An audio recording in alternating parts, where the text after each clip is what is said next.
You're listening to the Consult Centre podcast. Advice, interviews, and all things PR and digital for small business. So welcome back to the Consult Centre and another one of our interviews. So I'm here with Sally Wilkinson. How are you? I'm groovy, thanks. Sunday afternoon, just tidying my bookshelf. Exciting times. Rock and roll lockdown, that's what it is. So for people that might be watching or listening that may not know anything about Sally Wilkinson, you get the chance to speak about yourself in the third person. Lovely. I'm handing over to you. Off you go. Oh, well, I'm Sally and I run health and fitness retreats in the UK and in Portugal. And that's what I started doing 7 years ago. And my business has gone a bit mad since then. I had no idea about how Facebook worked. And so just sort of taught myself as I've gone along.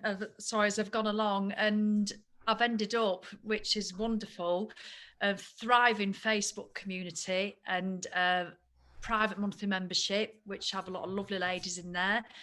And yeah, I do loads of free stuff online.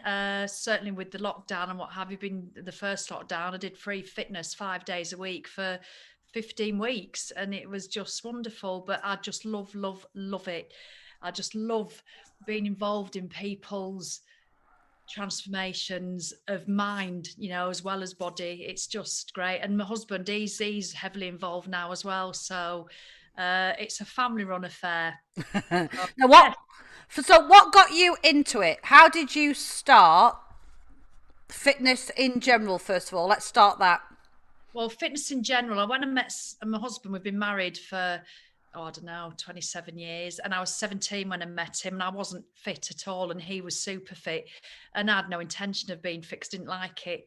And it was only when I got to when I was 24, I think, I started playing rugby and I was all right fitness wise, but I could have done with being better. So that I finally had a focus to be fit rather than just wanting to do fitness to lose a bit of weight or do anything. I had a proper focus. I wanted to get round that pitch for 80 minutes. And so that was it really, the start of me just falling in love with movement and fitness. And I think early on you start doing fitness because you want to be fit and maybe get into your jeans, but now the difference is just massive. You know, once you get, I'm 51 now, I couldn't care less about my jeans really. That becomes the bonus. It's all about, you know, how it makes you feel. But certainly how I got into running my own business. I used to work for Jason Vale on his retreats, being the fitness instructor. I went as a guest about 10, 11 years ago. And he didn't have fitness instructors. And I sort of got myself a job by saying he should have. and it was great. I did it for 3 years and I did 2 weeks at a time. And after about the third year, I did 9 lots, so 18 weeks. And it was just wonderful. But it was when a guest said to me, "How old are your children, Sally?" Nancy, she's my youngest. She was 11 at the time. And she goes, "God, you're leaving her for 4 months a year. I don't know how you can do that." I hadn't really equated the big impact of that. And it literally hit me like, you think I would, but 2 weeks at a time isn't the same as in my head as 4 months. And that was it. I just thought, I don't want to do that again, because she was coming up to that age and she was the last one of the 3. And so, yeah, I just made a decision to completely change it. And literally it was one of those moments that really changes your life. And I just came home and I thought, I've got to do something myself. And I knew I didn't want to go and work for anybody else again. I didn't ever want to be employed by somebody. So I'd set up my own and it's just been mad, as you know. So there was a bit of time, though, wasn't there, where you spent a very long time on Facebook, not really setting it up as a business. You were just on it all the time, just sharing your life all the time. And this is what people worry. I see this now when I go to these business events in London. They say, "Oh, Sally, how have you grown such a big following?" You know, it's like 45,000 now on Facebook. And you tell them that, well, for the first 3 years, I just did this. And you see the faces drop. Oh, yeah. Really? And they want this quick fix, like, I'm just going to do it like this. But I never set out to build a business. I never set out to make money from Facebook, ever. I remember when I was on the retreat in Turkey, I'd been trained to be an insanity instructor because I've been a fitness instructor for about 15 years. I was quite late to teaching fitness. And I said, I'm going to go home and do some insanity classes in the park at Williamson's Park. And there was a marketing lady there. She goes, well, Sally, need a Facebook page. Well, I've got Facebook, but I don't like it. I've got about 7 friends. I don't really know who they are. I didn't even use Facebook. I couldn't see the point. I thought, if you've had a good night out, you just text your mate. You don't have to put it on Facebook for everybody to see. I just couldn't get my head around it. She goes, no, you need a business Facebook page. And they set it up, and they're the ones who called it Get Over Yourself. Well, you're saying that all the time in class. We'll call it Get Over Yourself. And this is how rubbish I was. She was setting it up on her iPad, and I had my little iPad mini, and she was doing it on her big Mac or whatever it was. And I walked over to her, I said, look, I'm really sorry. And I handed her my iPad. I said, will you do it on my iPad so that I can find it?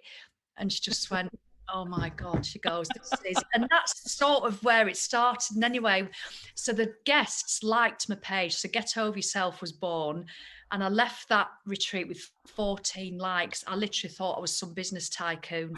And I remember getting so excited every time I got a like, and people started sharing it. And it was just me going, hello.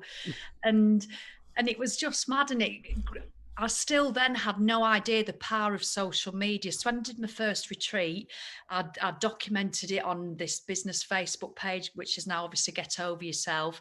And people started to share it. And I thought, God, it goes further than the Lancaster area. People from down south came to the retreat. People from Switzerland and Germany, and an American woman flew over and did it. And it was just unreal. And I think when I understood the power of being yourself on social media rather than being somebody else is when I thought, I'm feeling rubbish. And I remember I was sat in this lounge here, and I said, you know what, Sam, I'm going to do a plank challenge. I'm going to do a 30-day plank challenge. And it was the first ever 30-day challenge I did on my Facebook page. I must have had about 1,500 followers. And I said, I don't want to do it on my own. I'm going to put a video on and see if anybody wants to do it with me. So again, I wasn't doing the challenge with a view to think, how many can I get? Or, can I sell it to them? I just wanted to do it for me. And I just said, who wants to do it? And it had about 600 people doing it with me. And I did a video every day for 30 days. But again, people worry that they have to be the lighting's right, the perfect, right. Oh my God. Yeah. It's when I used to drink as well. I was half pissed doing some of them. And I remember doing it on a staff night out when I was at VVV with my handbag, doing this plank challenge. And I'd do them hungover in the morning. I'd do them at Walton Crag. I'd do them on the luggage carousel at Lisbon Airport when I was going to work at Portugal Juicy Retreat. But people just loved the realness of it. And they got shared and shared and shared. And I just, all these likes kept cut. I said, I don't know a Julie from Birmingham. Hold a minute. Did Julie from Birmingham also see you roll off on your final plank and fall down a slope and bash your arms and legs? No, day 29 of the plank challenge, where I fell off the bench in the woods at Boltney Sands. It's infamous, but I really, really love the way that I sort of accidentally grew my business, because it really showed me that, I don't have a tripod, although I did confess to you this week, after 8 years, Ruth, I've got to order myself a ring light, but I'm more likely to get my phone, I'll wedge it in a hedge or a cactus or an aloe vera plant, get the angle right, as long as you can see me, or even if it's dark, I'm not bothered. But I just think people worry about having to be too perfect, but that's what my community have certainly loved, the fact that it is real. I can cry online. I do overshare probably, but I just don't want to be this perfect Polly on Instagram, that make people feel crap because they look at the perfect six pack and the thigh gap and the pert boobs, and they just think it's just not real. Me and Simon now do a lot of the fitness together, and he gets it, I tell you, but we start bickering and everything, and it's grown massively. It really has. So it's been a hell of a ride, really. So not just apart from the cactus, and I can absolutely attest to the fact that you stick your phone to stuff, because you also, halfway through doing something, the phone has been known to drop off wherever it's been stuck to. But then there's also the famous coming live from the condiment cupboard. We had a period of, coming live from the condiment cupboard, didn't we? Again, it's a top tip for anybody wanting to do Facebook Lives. And if you think, oh, I don't like Facebook Lives, you've literally got to get a grip of yourself and just do them, because it's the best way to engage with your followers. And our condiment cupboard, you know, I open the top cupboard in the kitchen and the shelf is just perfect height for my head. So I just lean it against the apple cider vinegar, salad. And that's, you know, I've got a private membership and I do a live into that every Monday morning. And, you know, live from the condiment cupboard. Sometimes I'm on Peloton bike, sometimes I'm in bed, you know, when I've had my bad back, and that's it. I don't dress up, I don't do my makeup, I just turn up how I am. But some of them don't go to plan. I mean, I think one thing I can bring to mind is when I was doing a press up challenge a few years ago, and Simon was videoing me down on the shore, and I'm halfway through this challenge and I'd done 24 full press ups, and he went, Sally, he said, look behind you. And Luther was having a crap, my dog. I said to him, I'm not doing it again. I have to put with the dog. You know, but people laugh and they just love the realness of it. So yeah, I'd recommend anybody to do Facebook Live, and if you don't want to do Facebook Live, then I'd really suggest that find a different platform where it's not as important. And Luther, you've got, you know, a couple of times you've used this, you know, living like Luther or living life like Luther. Do you want to explain a little bit about why you reference that so much? Yeah, I mean, for those who've known me, know I've about 4 or 5 years ago, I had a really bad bout of depression. You know, I went through an awful lot of personal stress, just with other things that went on, and, you know, through financial difficulty, and it taught us so much, really. But I think one thing I'm really proud of is that I still, through that time, and that's why I really started to build my business, and I really did my retreats, and it taught me so much. That's when I started getting into the magic and the law of attraction. And I really do believe, and gratitude, especially, you know, being grateful for things, and not just, oh, thanks for the present or thanks for the lift, not that sort of gratitude, but really living in the now, really focusing on your life right now, you know, not worrying about what people have said in the past, not what you've done, and not worrying about the future. I mean, it's a really hard thing to practice, but it does take practice. But it's impossible to be pissed off and grateful at the same time. You just can't, you know, it's either one or the other. And so I find really living in the now. And when I was at my lowest ebb, you know, I've took myself off to bed for about 4 months. And obviously it's a story to how I managed to get out of that space. But when I had got out of it and I was getting outdoors again, I remember taking Luther down to the shore. And this is when I was really recovering after my depression, after my little Ironman.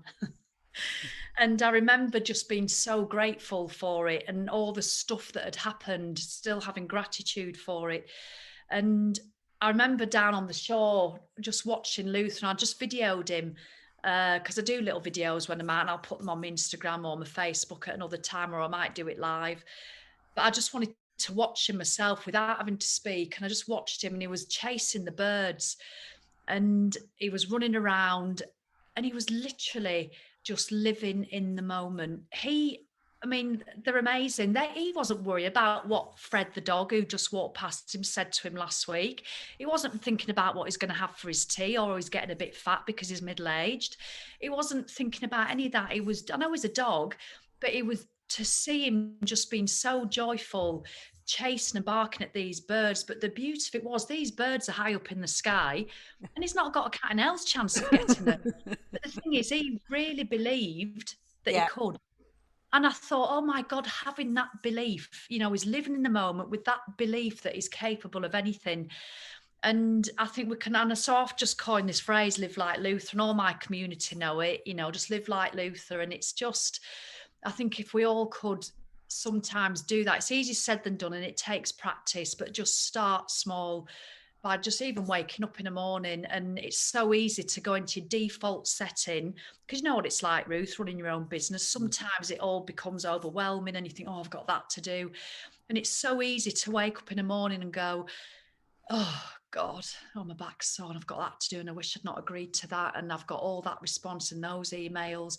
Open the curtains on, it's pissing it down. Oh, and you go and brush your teeth and think, oh, I can't be arsed. You look in the mirror and you go, Jesus, what, you need to sort that out, love. and you do all that. And so how are you going to have a good day if you've spent your first 3 minutes in that default setting that is so common, and then you take it out on those nearest and dearest to you, kick the dog? We don't really, but you know what I mean, metaphorically. And you're just like that all day, sort of managing, instead of just waking up and just going, oh, I know it sounds cheesy. Oh, it's good to be alive. Don't snooze. Get up as soon as you put your feet on the floor. Thank you. And just get yourself into that mindset. And it's easy said than done sometimes. So I'm not living in an ideal world, but that is what I try to do. It's as important as doing your fitness workout, doing your mindset work in the morning. And so, yeah, I think I've lived like Luther a lot. Now, you mentioned just that little Iron Man. Now, that's like me asking for someone to get me a really big pint of milk. The Iron Man is the Iron Man, so there's no little or small about it, which I get reminded of all the time. So I once asked someone to go and get me a really big pint of milk from the shop, and I've never been able to forget it. So you did that, and you know, what was the reasoning for that decision?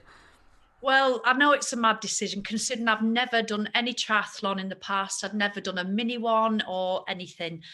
I was in bed with my depression, and it was just the most awful time. And I think when you have real depression, you know, I'd been to the doctors and they were absolutely categorical. I was just terrible. I was in such a bad way, really. And you just feel, and if you've had depression, you'll understand it. You also have guilt with it, because you feel you've not broken your leg, you've not, been given a cancer diagnosis, but it's absolutely debilitating. And because I'm an active person, but not to want to do that, not to want to do any of it. And I was drinking too much. I was drinking heavily. I was to try and mask it all the stress that was going on around us, all the worry, all the fear. I was eating rubbish, and I just stopped doing my fitness, really. But I still managed to run my business. But again, I was honest on my social media.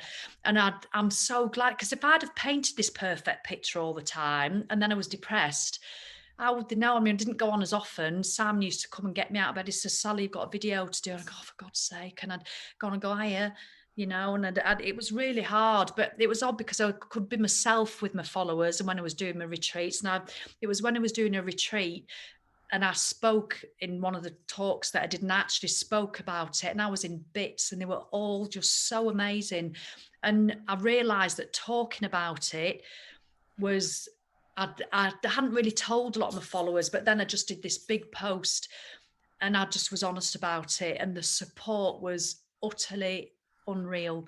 It really was. And I realized then that talking about it was the start of me recovering. And I remember being in bed, and I thought, I've got to get up, I've got to do some fitness, because I know that'll make me feel better. But I just couldn't be asked. So I thought, I need a challenge that's going to be impossible.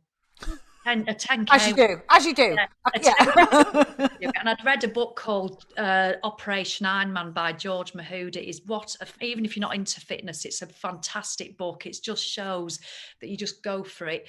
So I highly recommend that book. And I read it, and I was in bed, and I went online, and I booked Bolton Ironman, which was in 4 months' time, bearing in mind. And so that afternoon I got out of bed, and instead of sitting downstairs eating, watching location on repeat, I went out on my bike. I went out on my bike, and I did 6 miles, and I'm not kidding you, it nearly killed me. I was huffing and puffing up that hill in Bolton Sands out towards Netherkellet, and I thought, I'm gonna die. And it was awful. 6 miles. I came back, I thought, what am I doing? Why have I entered this? 4 months I've got. And my goal was to get to the start line, believing I could finish. It wasn't to finish, it was to do enough to get to the start line. And I'm not kidding you, Ruth. I just cycled everywhere. I started running. I swam. But people said, what's your best discipline? I said, I'm shit at all of them, if I'm honest. At least that's consistent. I'm not particularly good at any of them. But I went and I got some training with Kerry from the Aquatic Bodies. She was brilliant. I did some running training, and I just tried my best. And the day came, and it was one of the most emotional experiences that I've ever had, because people do an Ironman because they want to do an Ironman. I wanted to do it to signify the end of everything that we'd been through, with all the financial trauma that we'd been through and everything, and the bankruptcy, really. And what was really strange, what was really, really weird, and you just couldn't do the timings, is the week that I was doing the Ironman, and I was so nervous about it, was the week that we were at the official receivers in Blackpool to do with all. So on the Tuesday, we were going through all that, and it was just awful. And, and all the fear that creates. And then on the Sunday, so I get emotional thinking about it. On the Sunday, I was crossing the line of Bolton Ironman, and it just meant the world. And I'll never forget doing it, getting there at 6 a.m. in the morning and doing, for anybody who doesn't know, an Ironman is a 2.5 mile swim, 112 miles on the bike, and then a full marathon at 26.2 miles. And the cutoff is 17 hours. And I was officially last. I was the last person who were allowed to cross the line. I finished at just after midnight. But there were 400 people behind me who didn't finish. And because I was 17 hours and 12 minutes, I'm classed as I did not finish. So I wasn't supposed to get a medal, but they allowed me to actually cross the line. I'll never forget this one woman who was a volunteer. And what was really weird, and I just want to say thank you. I'll never forget to Lisa Morgan, who was in the Colts. She stayed behind with me and she helped me over the line, and she was just incredible. I'll never forget her kindness. She was just unreal. And this lady came over because all the people had gone home. I had this image in my head all through training that I'd have this man on the microphone, which is what happens, going, "Sally Wilkinson, you are an Ironman," and all the crowds would be cheering, because that's what happens. I'd see it on YouTube. Yeah. I'm not kidding you. I got to the finish line. The barriers were empty. The man on the mic had gone home. There was just my family there. It's mad. And I just got over the line, and this woman came up to me with this medal, and she put it over me. She goes, "No, you're not supposed to get it." She goes, "But you're the person that makes me volunteer." She goes, "You're worth every inch of this medal." And it was just really meant so much. And what it showed me is that you're capable of anything. You are capable of anything if you want it enough. And I think that is what my purpose is in the job that I do. And it's not to make money. It's not to get into size 12 jeans. It's not to be somebody. It is to be a part and involved in people's lives, to make them see that they can do more than they think they can. And once people believe that, it's incredible to see what they can achieve. And I'm not talking about losing 4 stone or doing an Ironman. There's so many women, especially because the majority of my followers are women, and there's so many who just think they're not good enough, who think they're too old, too big, too rubbish, too this. And to see a woman start to believe in herself and really think, "Do you know what, I can do this?" And you can just start with steps and drinking your water. You don't have to start with all the other stuff. It is just amazing to see it. And I think doing the Ironman after the depression really taught me, really reinforced what I already knew.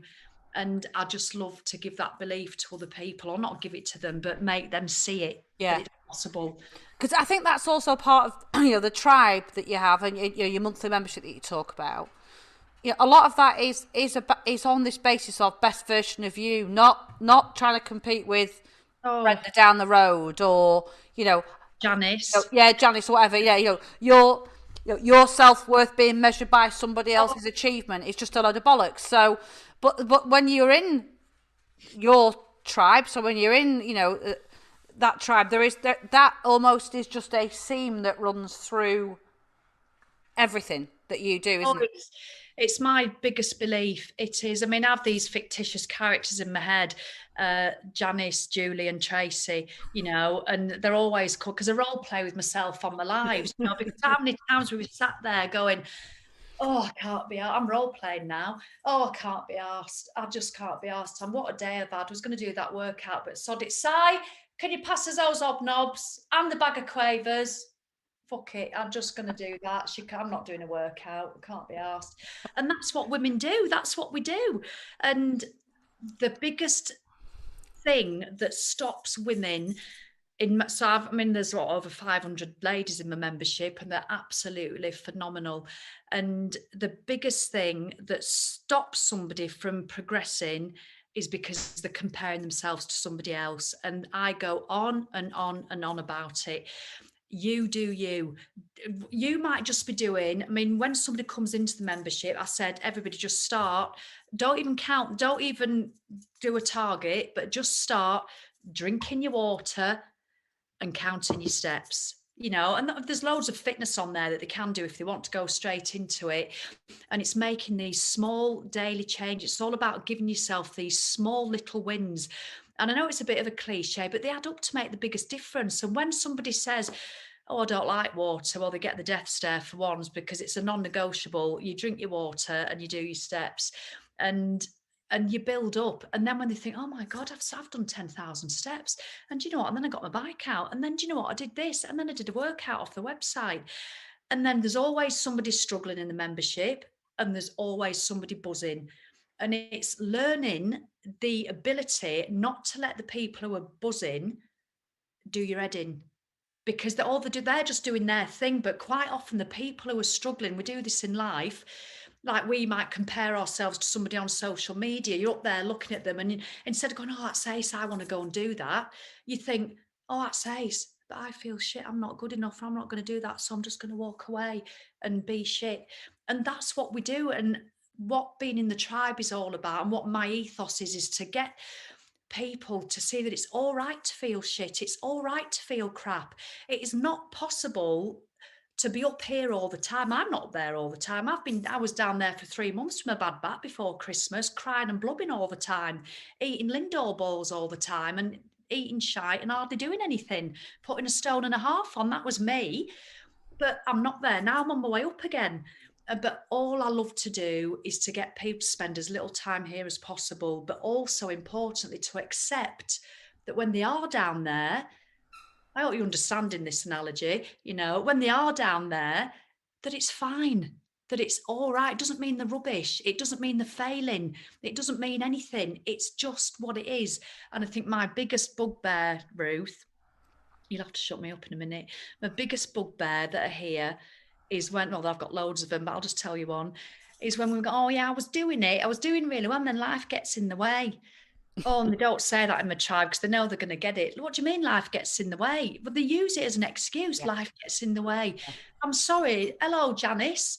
But this is your life. This is your lives. The fact that COVID's happening, or the fact that we've lost our job, or the fact that you've put a ladder in your new tights just before you're about to go through the door, that is your life. So it's how we react to our life. It's not an inconvenience. Life's not an inconvenience that gets in the way. It is your life. And I think when people say, I wish I had your motivation, or I wish I had your determination, like it's something I've ordered out of the Argos catalogue. For God's sake. Argos catalogue? You might as well just said Freeman's. Grattan. Oh my God. People really do think that. And I love getting those sort of people, because they follow me on Get Over Yourself, and they might come in and they'll hear me start to talk like this. And I do call people out on their excuses. I've no time. I've got 3 kids. I put myself last. Excuse. And until you start owning your bullshit excuses, you're not going to change. You've got to be aware. And it can be a really uncomfortable process. Yeah. But it's all about being truthful with yourself. And you weren't given a motivation to build your own business. You've done that. Mm-hmm. And it's nothing to do with luck. It's nothing to do with luck, or you have your motivation. No. It wasn't lucky for me to get my arse out of bed. No. I don't believe in luck, though.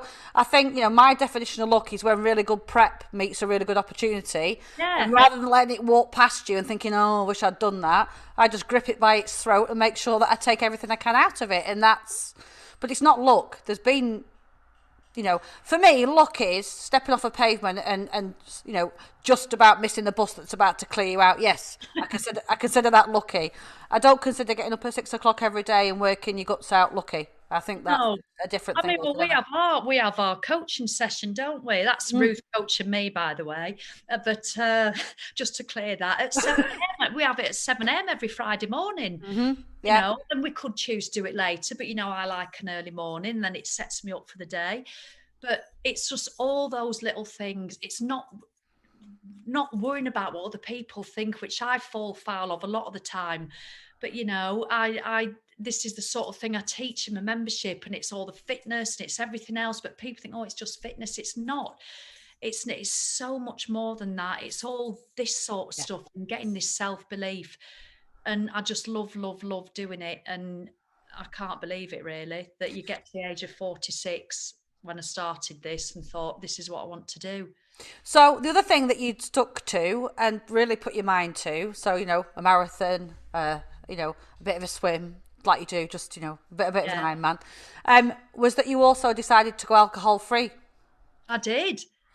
Can you believe that? And I think what was bizarre is that when I did the Ironman and when I was really depressed, I didn't once consider stopping drinking because I felt alcohol really got me through that.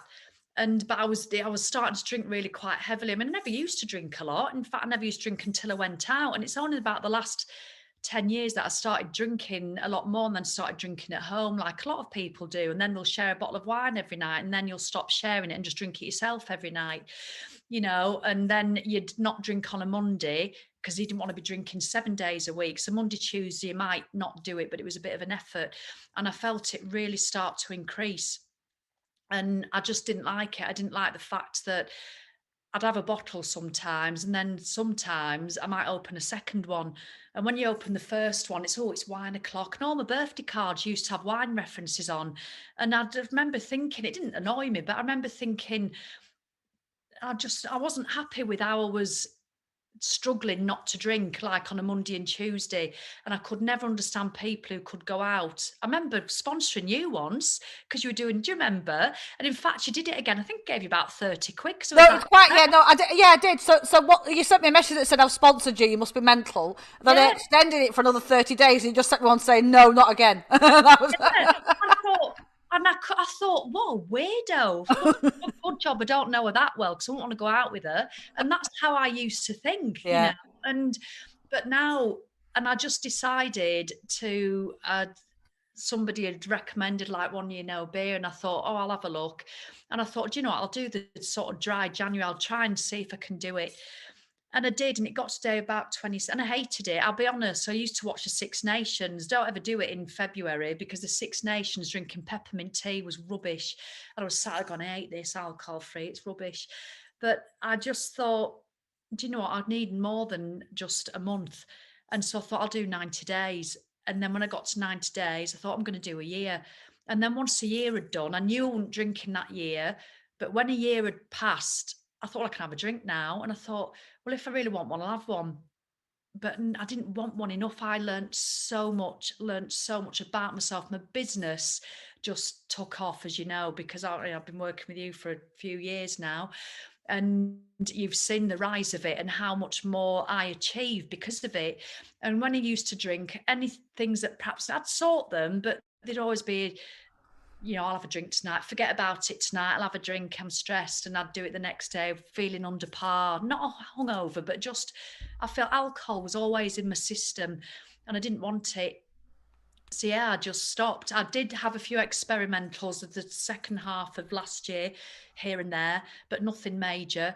And I've not had any this year. And I've no, you know, I'll never say never, but at the moment I just don't drink. It was Joe's, you know, birthday last weekend, didn't drink, you know, so I'm so used to not drinking. I really do think it is a bit of a change thing that's happening, like smoking did. And eventually there's so much more alcohol free. You know, when we started 4 years, I've done 4 years it's been now, there was 2 choices in the shops and now there's like 2 aisles worth of alcohol free stuff. It's massively changing, but I love it. I love, there are little bits that I miss sometimes. I'll be honest. I miss the anticipation of it. I miss being an absolute first class dickhead sometimes. You know, and being the last to leave a party. I'm sometimes missed, but I don't really because I was a complete and utter knob, I'll be honest. And now you go out and you just see other people who behave like I used to. I'm not judging it, but I don't miss any of that. I miss sometimes that first, when you have that first sip, but it's all just a hazy sort of memory looking through an ideal lens. When you attach what goes with it, that feeling of going out to a restaurant and thinking, well, come and take my order quick for wine. I can't sit there with my menus unless I've got a glass of wine in my hand. And that sort of stuff, and looking around for the waitress when my wine was getting a bit low, and having to watch Strictly twice because I'd forgotten it on the Saturday night. I had too many. I don't miss any of that. I did used to watch the replay. I've not seen this. I'm going to have to watch it again. I thought, actually, I have seen it. Rally Ash. Yes, I never and that's why I never say never, Ruth, because would I ever think I'd be alcohol free? Never in a million years. I was never, and I'm a pretty much plant-based now as well. Well, certainly vegetarian. I'm saying that I have the odd bit. I don't put restrictions on myself. If I go out, I might have a really nice fillet, but on the whole, the majority of my diet at the moment is certainly. But I love chocolate and ice cream. But I think that is that not part of what you've made a success, which is you deny yourself nothing and you just apply balance. Yeah, definitely. And it's sometimes my balance is shite, just like everybody's, because I still get really low days every so often. I think hormones has a lot to do with that. I'm perimenopausal, and that's a whole new ball game that nobody warns you about, that a lot of my followers are in the same boat. And oh my God, I'd rather be depressed than anxious, because I get really bad anxiety sometimes. In the morning, you wake up and I'm like, I feel like something sat on my chest. I feel like somebody's going to come out of the wardrobe and go boo, or worse. And it's just this awful feeling. And you can be with you all day, and then you worry about your business. You worry that you're never going to be able to do it, and how I'm going to maintain it. And then you worry about this and that and stupid stuff. But at least when I was depressed, you just went to bed and didn't give a toss about anything. This anxiety, and I really do believe that's hormonal. And so I've had help with that, and I'm certainly a lot better than I was. But again, movement, drinking your water, giving yourself those little wins, it is all interlinked, and it is the gift of movement. And I cannot get my head round why people do not choose to move the bodies. I've just had a bad back for 2.5 months, not been able to do anything. Literally within weeks, my mood was doing this. I feel if I'd have continued, I start eating crap because I can't move. I eat crap, I can't move. I could literally have slipped back into a depression. Fortunately, I recovered with my back enough to be able to get out walking, doing my Nordic walking, drinking my water, and the difference was massive. That feels better. And I firmly believe, Ruth, that moving your body is a non-negotiable. So anybody listening to this podcast, or if you're watching it on video, let me give you a death stare, because yes, that was quite a kind death stare. That wasn't as severe as it normally is.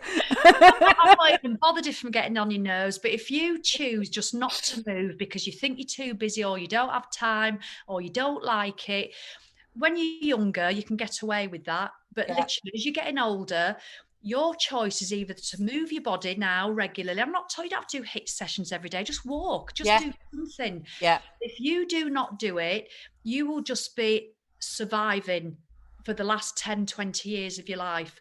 I personally want to live to 100 and dance the funky chicken on the 100th birthday party. I want to thrive for the next 20 years.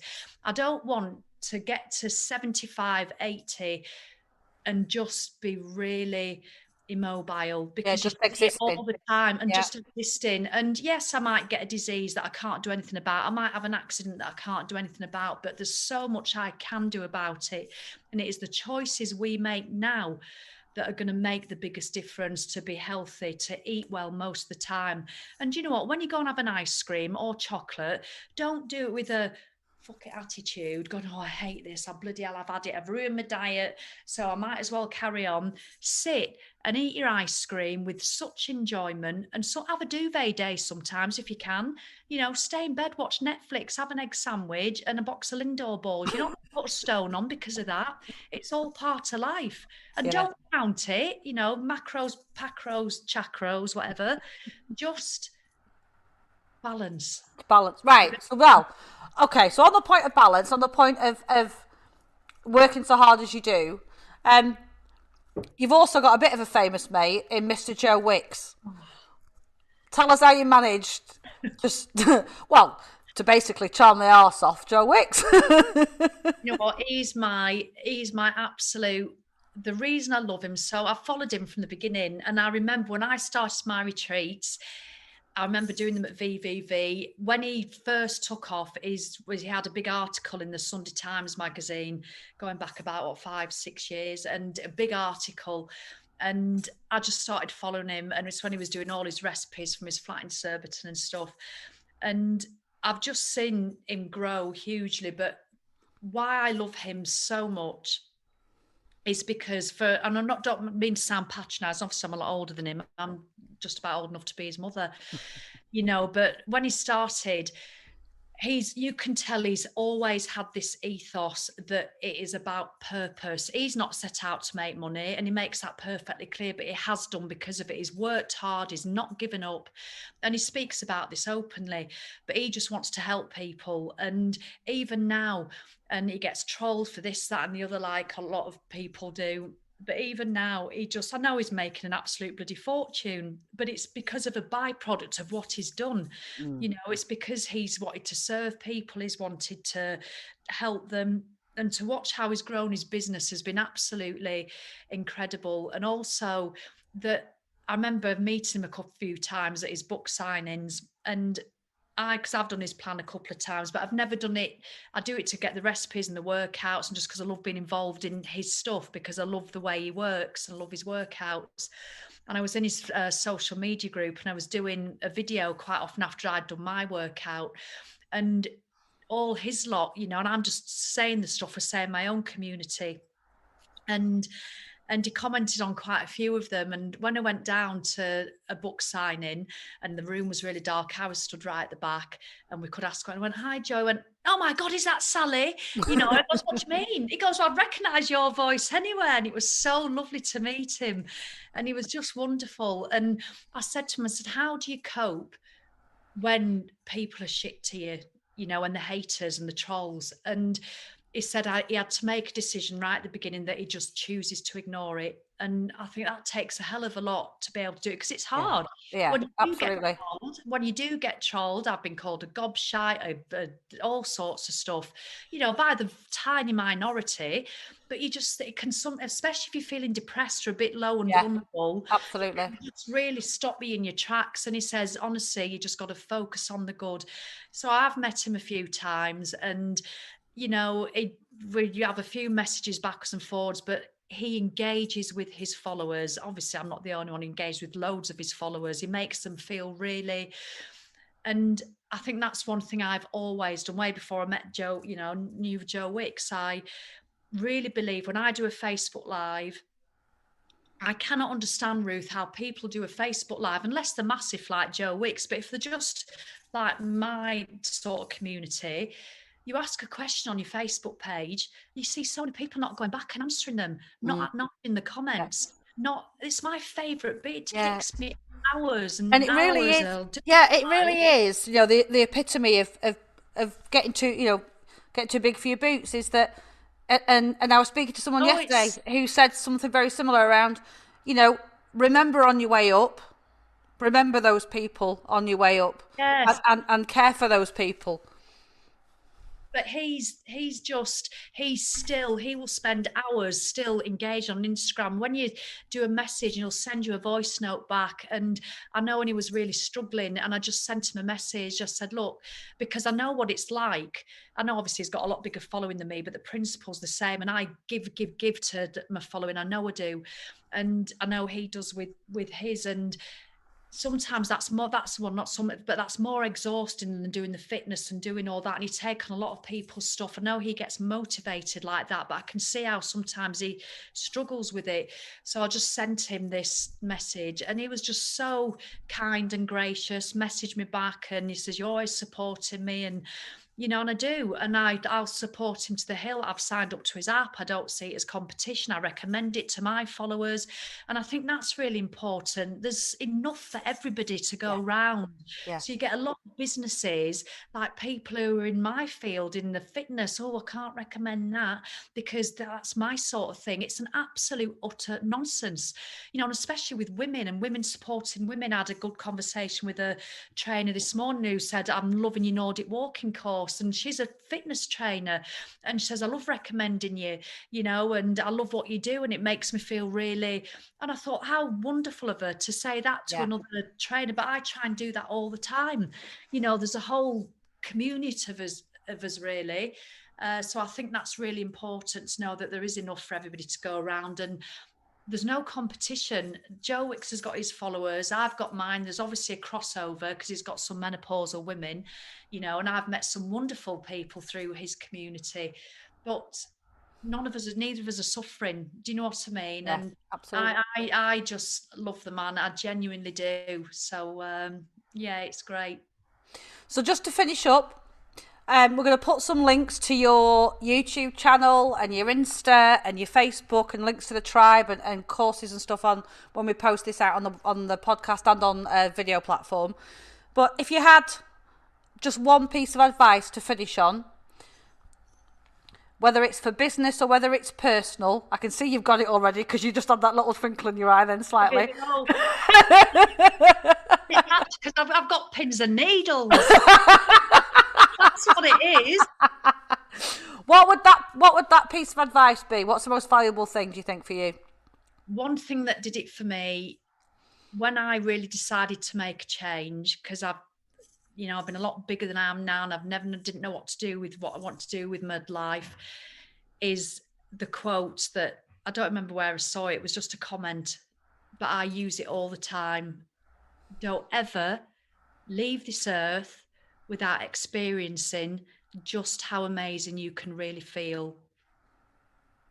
So you owe it to yourself, whether that's you want to change your job, whether it's you want to change your purpose, whether it's you want to lose 2 stone, whatever it is. Don't keep saying, "I haven't got time. Oh, I'll do it next year. Oh, I'll do it now." You can literally start in the next 10 minutes. What can I do in the next 10 minutes to start it? But don't ever leave this earth without experiencing just how amazing you can feel, because it's available to everybody, no matter what your circumstances. And it's, and you do you. Don't compare yourself. So what's going to make you feel amazing is completely different to what Janice is going to feel amazing with, and it doesn't have to be a big thing. But I just wanted to experience what it feels like to really thrive. And I don't get there all the time. If you know I don't, Ruth. Sometimes Friday mornings, I'm crying with her with snot coming out of my nose because I feel really down and overwhelmed and stressed and lonely. And I feel all those things. But that's life. So, and those things improve and those things get better, and that state is never forever, is it? And I think you've got to have them. You've got to experience those low, shitty days. And if you accept that they'll always come, but just try and get yourself a lot better ones. But yeah, if you're struggling, ask, what do you want more? What do you want to feel like? And just go and experience it. And what can you do to make that happen? Well, thank you, Sally Wilkinson. It has been a pleasure to spend time with you.